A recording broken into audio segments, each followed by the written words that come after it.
As mãos que tecem os nós na criação de instrumentos para o cotidiano são as mesmas que desatam e transformam os traços da história e os laços nas relações humanas. É nesse sentido que a série Entre Nós, Herança e Presença da Cultura Indígena no Rio Grande do Sul apresenta o resultado de pesquisa e produção de episódios em forma de documentário. E para atar o primeiro nó, levamos você até a aldeia Tecoapiaú para saber mais sobre a presença indígena na região noroeste do estado. Para falar do indígena de modo geral, é necessário analisar registros históricos que contemplem a riqueza cultural desse povo, desde os primórdios de sua existência. É importante remeter à chegada do europeu para entender como isso ocasionou mudanças no viver dos indígenas, e de que forma essas mudanças refletem na vida e na cultura desse povo até hoje. Antes de chegar o europeu, não existia essa concepção de dizer que eles são índios, que eles não são índios. Eles eram pessoas que viviam aqui na região, independente de conhecimento, que essa terra que era deles, essa terra que não era. Não existia esse conceito de posse da terra. Até a frase que é atribuída a Sepete Araju, né, das guerras guaraníticas, né, diz essa terra tem dono. Eu acredito que tem que ter um pouco de reflexão sobre essa frase, porque ele não existia esse conceito, né? Apesar que ele já estava bem familiarizado com os jesuítas, né? Com esse modo de vida que de certa forma os influenciou. Então é possível que essa fala tenha sido dele, mas não seja exatamente autêntica pela raiz e pelos preceitos indígenas, né? Então, como foi dito, a gente tem que remontar a 1600, 1700, que quando chegaram essas pessoas aqui para evangelizar, para poder mostrar para as pessoas a fé cristã, né, e assim poder assimilá-los culturalmente, né, o que acontece? Chegaram essas pessoas e os denominaram como índios. Antes eles eram, nós somos guaranis, nós somos tribo essa, tribo aquela, vivemos na terra do lado de cá do rio, tem outra tribo que vive do outro lado, né? Não existia essa classificação, dizer, não, eu sou índio, tu é europeu. Eles nem sabiam o que era europeu para início de conversa, né?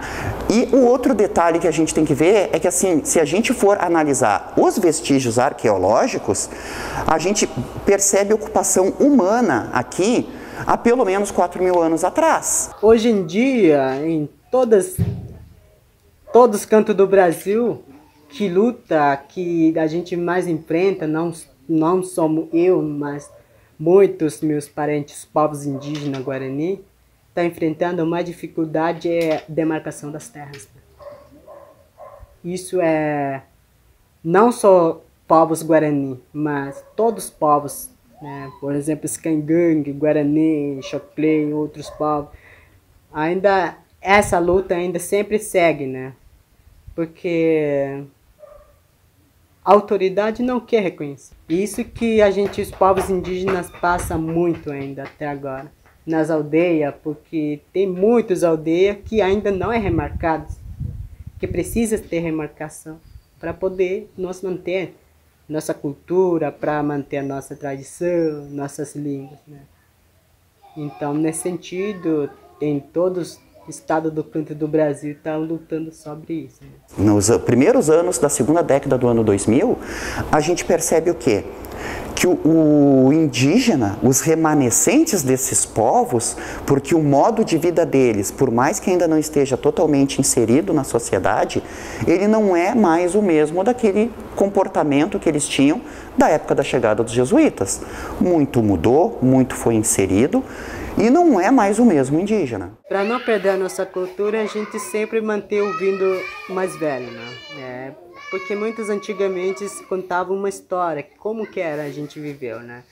E essa modernização também não afeta muito, por causa tem algumas que vai para a escola, através da comunicação de celulares também a gente tem uns amigos que podem nos ajudar, como redes sociais também algumas vezes ajuda e algumas vezes não também, mas com o tempo a gente vai se adaptando, né? A gente tem diversas atitudes e iniciativas que impactaram negativamente de forma direta os povos que aqui viviam antes desses fluxos migratórios mais intensos, né?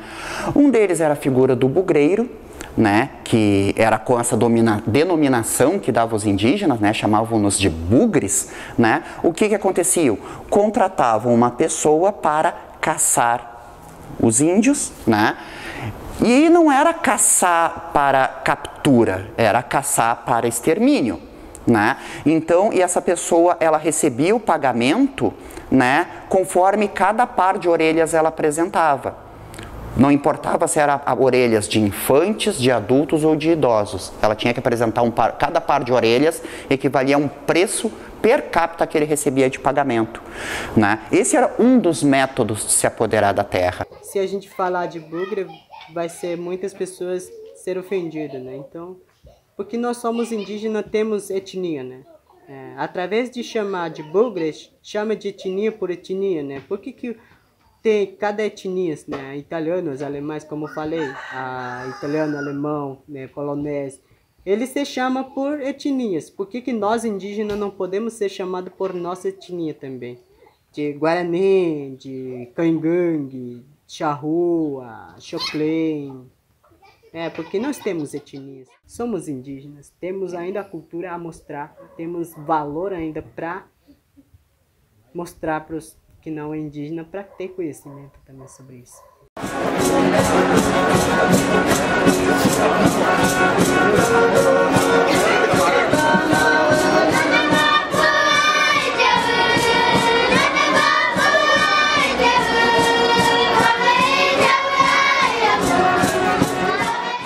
Para entrelaçar a sequência de nós, seguimos com a turma do Dionísio de Santo Ângelo.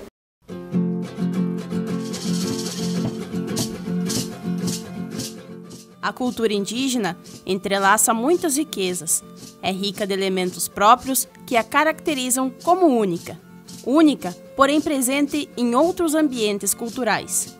E entre nós está a presença indígena através de diversos elementos, entre eles as lendas. A turma do Dionísio de Santo Ângelo une o teatro e as lendas, transmitindo a cultura indígena para os mais diversos povos. Temos 4 peças que de algum modo versam sobre a história das missões. Desde a história macro, assim, dando um panorama geral, a questões das lendas, dos mitos, de assuntos mais específicos, né, de dentro das missões. Essas lendas que estão dentro da Cobra Grande, que dá título, Cobra Grande é uma das lendas e dá título ao espetáculo. O que é a lenda da Cobra Grande? São mulheres que estão vivendo naquela aldeia, ali não tem mais homens adultos, só mulheres e crianças. Vem uma cobra muito grande que se instala na torre da igreja e que começa a bater um sino dia e noite, esse barulho se torna ensurdecedor. As mulheres não conseguem sair para fazer os trabalhos diários da agricultura e da manutenção mínima, assim, né, das pessoas que ali estão. E uma mãe acaba ficando basicamente fora de si, enlouquecendo com o barulho do sino e dá uma criança para a cobra comer. A cobra come e para de bater o sino. Como elas não conseguem sair daquele lugar, elas vão dando todo o momento que a cobra volta a bater com muita intensidade o sino, uma das crianças, a cobra acaba comendo todas as crianças da aldeia. Bom, se só estão as mulheres, não tem mais homens, então essas mulheres de algum modo não vão mais ser fertilizadas, as crianças morreram todas, basicamente essa etnia entra em extinção. Essa é uma lenda terrível do ponto de vista da percepção de futuro, né?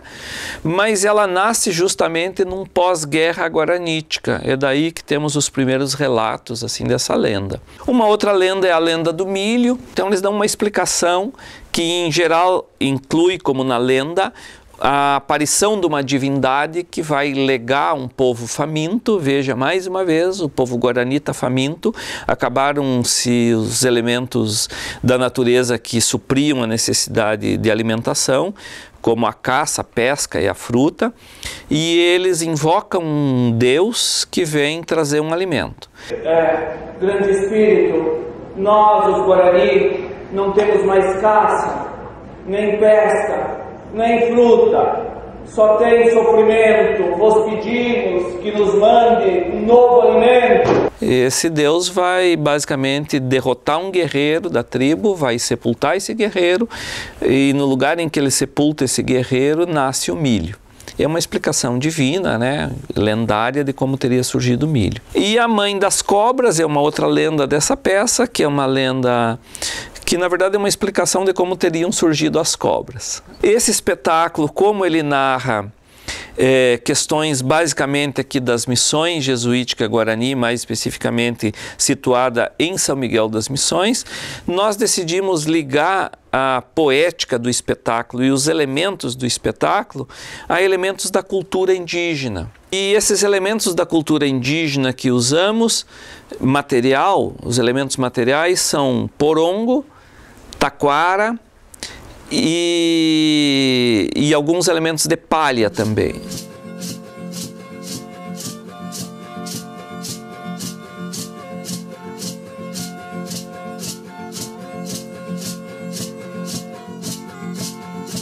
O grupo de teatro A Turma do Dionísio, que tem sua sede na cidade de Santo Ângelo, tem atividade permanente desde a criação. Foi em 1986, em janeiro. Ele se chama Dionísio, que é a parte principal talvez do nome, em função da mitologia grega, que para os gregos Dionísio é o deus do teatro. O grupo tem assim cerca de 23, 24 peças montadas. Essas peças inicialmente foram só de teatro adulto de palco, depois começamos, depois de uns anos, fazer teatro para criança, que é uma outra linha de teatro, um outro aprendizado. Posteriormente, teatro de bonecos, em algumas técnicas. Incluímos aí um pouco de teatro de máscara e mais recentemente o teatro de sombra, que é uma outra técnica. A gente já teve a possibilidade de fazer mais de 70 apresentações em outros países. Isso é bastante importante na carreira do grupo pelo fato de que levamos um pouco da nossa atividade artística, difundimos nossa cidade, sempre fazemos questão de divulgar as missões. O grupo tem uma diversidade muito vasta. Basicamente, cada peça que se sucede é muito diferente assim das anteriores. Um tema que a gente tem trabalhado bastante também são os temas históricos. Então, a história do pequeno agricultor. Derrubamos o mato. Olha, plantemos soja em tudo. Ai, o cabeça dura do meu pai. Ele não sabia nada de erosão, curva de nível, essas coisas. Veio uma chuvarada e levou terra, semente, tudo. Que situação, meu Deus. Ouvir dos indígenas sobre suas lendas é compreender a sabedoria herdada entre as gerações. Adilson Policena é caigangue e vice-diretor na Escola Marechal Cândido Rondon, em São Valério do Sul. Ele zela pela cultura indígena. Na comunidade onde vive, as lendas indígenas são uma forma de conservar o conhecimento dos antepassados. Eu vou falar das duas cascatas que existem aqui dentro da terra indígena. Essas duas cascatas, quando começa a dar o som da queda da água, né?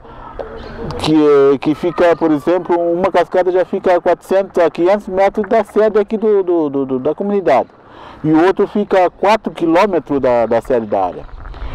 E quando esse de 500 metros, né, longe da sede, começa a fazer barulho, que dá para escutar aqui na sede mesmo, esse barulho da queda da água, os nossos velhos diziam que esse som ele chama a chuva, né? E isso na verdade aconteceu, sabe? Isso a gente acompanha até agora, sabe? E esse de 4 quilômetros que fica longe da sede da área, quando a gente ouve o barulho dela, né? Eles dizem que a chuva vai parar, que o tempo vai melhorar. E isso também acontece de verdade, sabe? Pode estar chovendo assim uma semana, pode estar chovendo um mês inteiro, mas quando começa a ouvir, sabe, esse barulho dessa cascata, dali 3, 4, 5 dias dentro de uma semana já melhora, sabe? O tempo já melhora, para a chuva, já melhora. As lendas, de algum modo, muito embora tratem de uma coisa extraordinária, que diríamos não aconteceu, né? Foi desdobrado a partir de um episódio real, que se supôs que fosse real no início, elas podem alçar a nosso espaço de convivência e discussão, toda essa cultura que está submersa. Para o povo caigangue, mitos, ele, na verdade, tem um mito verdadeiro para nós, sabe? Que a gente acredita, né? Que a gente confia, né? E sempre toda essa visão, ela tem fundamento e tem se concretizado na verdade, ela tem acontecido de verdade. Muitas vezes não precisa assim, ó, buscar formação, não precisa buscar graduação para desvendar esse mistério. A educação, o entendimento com a natureza, não precisa ter uma formação específica, por exemplo, naquele setor, para tu desvendar tudo esse mistério, sabe? Há diferentes possibilidades para evidenciar entre nós a cultura indígena. Uma delas é a arte. O teatro é uma expressividade cultural capaz de consolidar laços e fortalecer heranças. O teatro, acho que basicamente tem o compromisso de dizer como os seres humanos vivem ou viveram, como se relacionam entre si com a natureza. Para nós, da turma do Dionísio, isso pode ser visto de outros modos por outras pessoas, é basicamente fazer emergir de um plano aí que não é muito visível na nossa sociedade, o índio. E na história eles não são muito visíveis. Acho que o teatro pode dar essa visibilidade.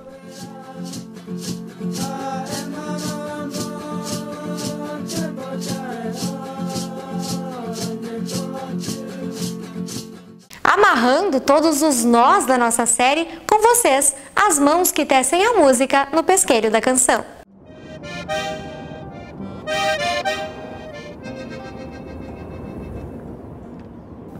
A influência indígena na formação do gaúcho e na música missioneira. Conheça um pouco dessa história.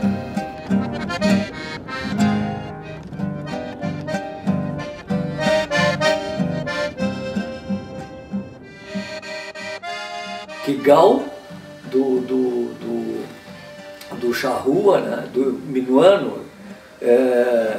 gal é cavalo e che é gente. Então é gente a cavalo, gauchê. Gauchô já é do Tupi-Guarani e quer dizer o homem que canta triste. Pois ser gaúcho, Senhor, que em toda a pampa existe, é um homem que canta a vida, por isso eu nasci. Canto.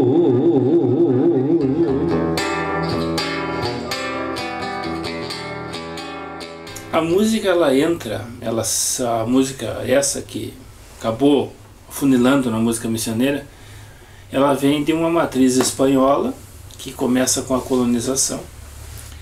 E os espanhóis, eles estabeleceram a sua parte aqui na América do Sul, dividido em dois grandes vice-reinados, né? O vice-reinado de Lima e de Assunção. Se você datar de 1650 a 1750, que é aonde forma o primeiro gaúcho.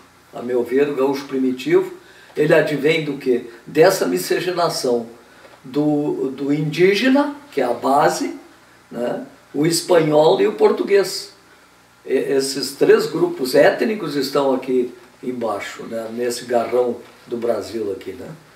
Mais propriamente nessa parte ali entre o Uruguai e hoje o estabelecido Rio Grande do Sul, início do Brasil, né? Esses indígenas, eles tinham seus aldeamentos, com as suas mulheres, o aldeamento indígena normal, né? E o outro aldeamento que tem, tanto da parte dos espanhóis como da parte dos portugueses, são aldeamentos militares. Então praticamente são só homens, são militares, e não pode as mulheres penetrar nesse aldeamento, né, nesses acampamentos militares. Então o que os militares fazem, de certa forma? Eles invadem os aldeamentos indígenas e capturam as mulheres desses aldeamentos. E ao capturar essas mulheres, Eles não podem levar mais elas para dentro do acampamento militar, porque não é permitido, né? E nem elas podem voltar, porque elas quebraram o tabu, elas não podem retornar ao aldeamento indígena. Então essa mulher, de certa forma, ela fica abandonada nesse espaço territorial. E abandonada, e a grande maioria engravida e tal, e ao engravidar, né, ela vai ter que se virar. Como ela é indígena, ela tem o conhecimento da terra, do lugar, dos matos, né, e tal, ela consegue sobreviver e procriar. Agora esse sujeito que nasce dessa indígena, ele não, nesse momento, quando ele nasce, ele nem é indígena, porque ele não está dentro do aldeamento indígena, nem é espanhol ou português, porque ele não pertence ao Estado português nem ao Estado espanhol. Então esse sujeito é que é o resultante, ou essa mulher ou esse homem, é o que vai dar a origem ao gaúcho primitivo, a meu ver, né? Os jesuítas chegaram a aprender os idiomas Guarani, Tupi, essas coisas, eles chegaram até a sistematizar gramáticas desses idiomas, mas não era no sentido de valorizar a cultura do índio, era no sentido de catequização, era no sentido de conquistar o índio através desse conhecimento. Então é um grupo que, na verdade, vem para cá, né, se apega a esse lugar, deixa o seu... Tá aí, os rudimentos da cultura estão ali, você tem, né? É um rudimento muito vinculado ao império religioso, né? Os jesuítas, né, o depoimento dos jesuítas era que os índios tinham um gosto, principalmente os guaranis, muito grande pela musicalidade. Tanto que foi um instrumento de catequização violento, assim, né? Porque eles adoravam a música, então eles se agregavam em torno da música, né? E aí, obviamente, que os jesuítas aproveitavam para fazer o processo de catequese, né? É mais fácil você tentar dominar pela cabeça do que pela força e pela submissão do aparelho de prender o sujeito, né? Desse lugar bem vinculado ao indígena, misturado com o espanhol, que é diferente dessa outra região aqui debaixo da fronteira de São Gabriel, Dom Pedrito, Bagé, que a influência espanhola ali já é uma influência de divisa, de localização, não é que nem aqui ficou com resíduo indígena.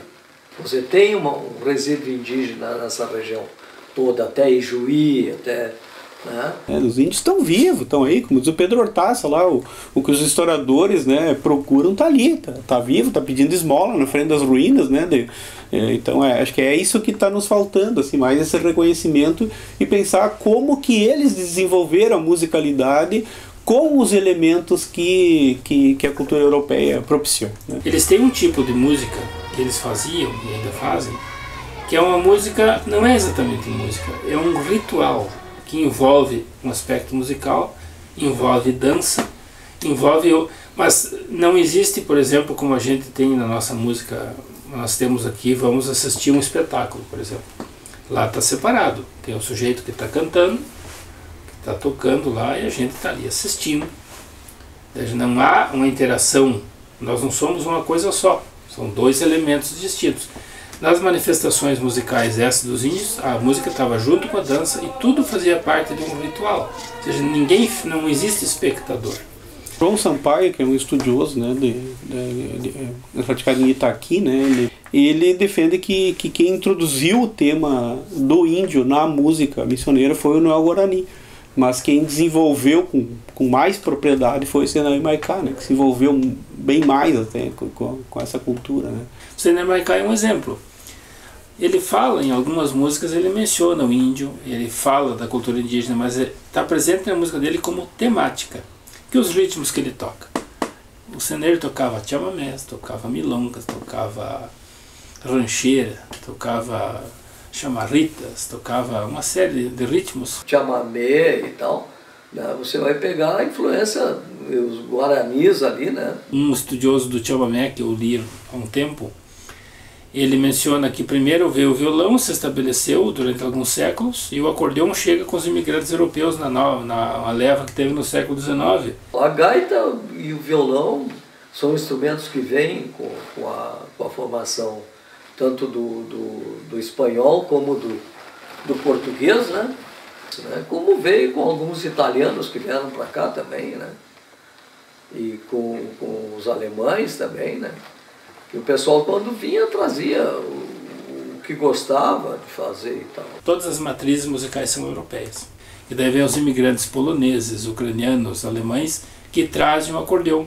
E o acordeão se funde com o violão que já estava estabelecido e gera uma outra matriz musical, que é a que dá hoje na nossa música gaúcha, que dá na música missioneira. Num estilo missioneiro. A questão da localização, né? Eu sou serrano, né? Aí isso é lá em cima, é de lá de cima mesmo, da região da serra ali, né? Então a localização, de certa forma, faz com que o homem se sinta parte desse lugar, né? A música missioneira, ela se baseia nesses ritmos e ela usa o violão, que é europeu, que é mais antigo ainda que europeu, que acho que é árabe ainda, né? Que vem através da colonização, usa o acordeão, usa o bandoneon, usa a gaita de botão. Ali quando começou o movimento dos festivais nativistas, vários grupos tentaram trazer assim instrumentos de percussão que não se usava na música gaúcha, digamos assim, um chocalho diferente, sei lá, um instrumento diferente que eles acharam ou que eles imaginaram, não se sabe às vezes. A música gaúcha sempre foi basicamente a música gauchesca, uma música de baile.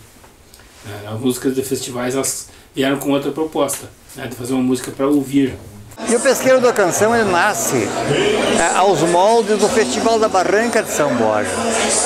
Hoje existe um circuito de festivais de barranca em todo o Rio Grande do Sul e fora dele, inclusive na Foz do Iguaçu tem o Encontro das Águas. E nós fizemos essa parceria, essa troca, esse intercâmbio cultural, a gente faz de um festival para outro. O Pesqueiro da Canção veio simplesmente com uma função de resgatar e continuar trazendo a nossa cultura pura.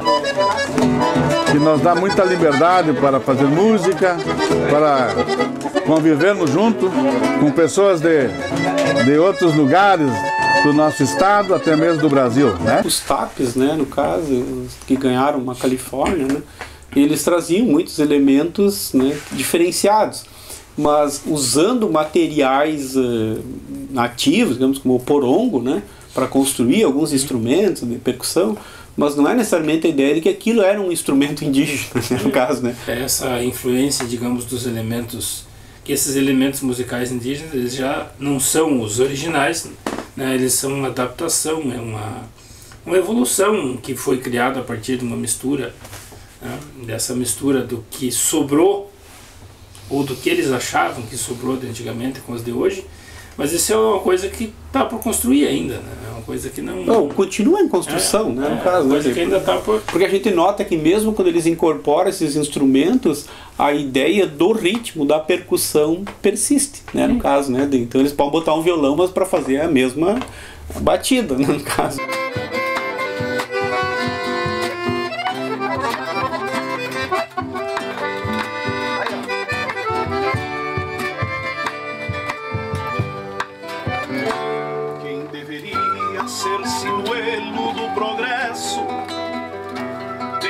Firme logo acima da cintura. Não use canga pra lavrar o campo alheio, e o teu suor que faz fecunda a semeadura. Mas qual o medo de pontear as atitudes? Nossos valores são como vaso que se quebra. Construímos nosso telhado de vidro, por isso temos medo da segunda pedra. Por isso temos medo da segunda pedra. Prendam-lhe o grito, meu irmão, afirma o berro.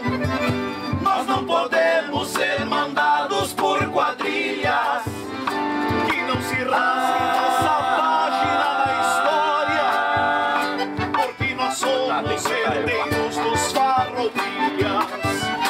Prenda-lhe o grito, meu irmão, afirma o berro. Os nós da cultura e da diversidade conectam os povos e unem nossas histórias. A presença indígena entrelaça diferentes costumes e crenças. Somos parte de um mesmo todo, movidos pelos nós do respeito e da esperança.